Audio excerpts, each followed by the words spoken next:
హల్లెలూయా. దేవునామానికి మహిమ కలుగును గాక. ఈరోజు ఉదయకాల సమయంలో బ్రదరు కాల్ చేసి ఒక డౌట్ అడిగారు. ఆ డౌట్ ఆయనకి క్లారిటీ ఇచ్చాను. బహుశా అదే డౌట్ మీలో చాలా మంది కూడా ఉండొచ్చు. సో దాని నిమిత్తమని ఈ యొక్క వీడియోని మీ కొరకు చేస్తుంది. మీరు చూడండి, అనేక మందికి అవేర్నెస్ కలిగించండి. రైట్, ఇకపోతే విషయానికి వస్తే నన్ను అడిగిన ఆ డౌట్ ఏంటంటే, అన్న ఒక విశ్వాసి అడిగాడు. ఒక విశ్వాసి ప్రభులో బలంగా వాడబడుతున్న వ్యక్తి, వాళ్ళ ఫ్రెండ్ ఒక హిందూ ఫ్రెండ్ ఉన్నాడంట. ఆ హిందూ ఫ్రెండ్ ఒక మ్యారేజ్ చేసుకుంటున్నాడు. ఆ మ్యారేజ్ ఒక హిందూ టెంపుల్లో జరుగుతుంది. ఆ హిందూ టెంపుల్ నేను వెళ్ళొచ్చా?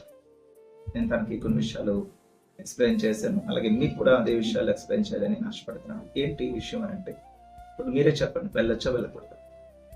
సాధారణంగా చాలా ఎక్కువ సౌండ్ వెళ్ళకూడదని అంటారు. నేను అంటాను వెళ్ళొచ్చు అని చెప్తా. ఎందుకు వెళ్ళొచ్చు? ఎందుకంటే అది మ్యారేజ్ అకేషన్. అది మ్యారేజ్ అకేషన్. వాళ్ళు పూజలకు కానీ వేరే వాటికి పంపించట్లేదు. ఇది మ్యారేజ్ అకేషన్. వాళ్ళ ఫ్రెండ్ విషయమే తను అక్కడ వెళ్తాడు. Purpose is most important. So కాబట్టి ఈరోజు హిందూ టెంపుల్కి ఎందుకు వెళ్ళడం వల్ల మనకి ఏదో జరుగుతుందని మనం అనుకునే అవసరం. ఎందుకంటే దేవుడు వాక్యం సెలవిస్తుంది. యోహాను రాసిన మొదటి పత్రిక 4వ అధ్యాయం 4వ వచనం ఈ విధంగా చెప్తుంది. చిన్న పిల్లలారా, మీరు దేవుని సంబంధులు, మీలో ఉన్నవాడు లోకంలో ఉన్నవాని కంటే గొప్పవాడు గనుక మీరు వారిని జయించి ఉన్నారు. హల్లెలూయా. అంటే మనలో ఉన్నవాడు ఈ లోకంలో ఉన్నవాడి కంటే గొప్పవాడు.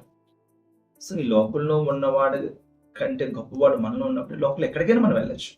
దేవుడు చిత్తానుసారం ఎక్కడికైనా మనం వెళ్ళొచ్చు. సో ప్రాబ్లం ఏం లేదు. హల్లెలూయా. గొప్పవాడు లోపల ఉన్నప్పుడు బయట నుంచి ఏదో మనకి ఇబ్బంది కలుగుద్దని మనం అనుకోవడానికి లేదు. ఎందుకంటే సర్వశక్తి మంతులు మన దగ్గర ఉన్నారు. ఒక చిన్న లాజిక్ మీకు చెప్తాను చూడండి. మీ ఇల్లు, మీ కాంపౌండ్ వాళ్ళలో మీకు చాలా పెద్ద ఇల్లు ఉంది. ఆ పెద్ద ఇంట్లో ఎవరు బయట వాళ్ళు ఎవరో వచ్చారు. అక్కడ ఎవరో ఏదో వర్క్ చేస్తున్నారు. చేస్తున్నప్పుడు నేను అక్కడికి వెళ్ళొచ్చా అని అడుగుతారు ఎవరైనా?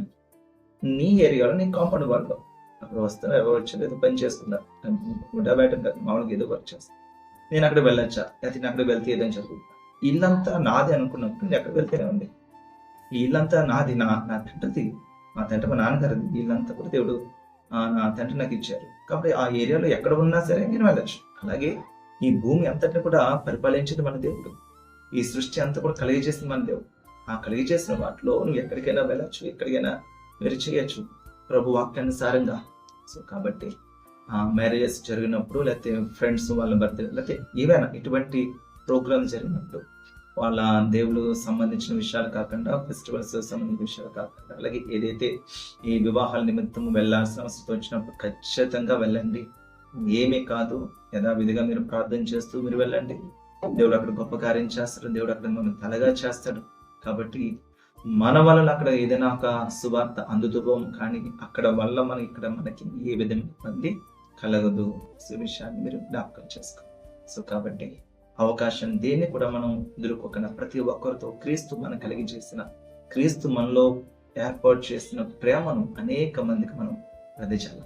దాని కొరకు అనేక మందితో మనం స్నేహభావంతో ప్రభావంతో మనం కలిసి వస్తుంది. సో కాబట్టి ఏ ప్రాబ్లం లేదు.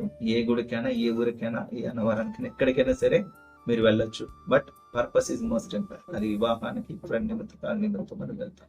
Right. Thank you so much. My God bless you.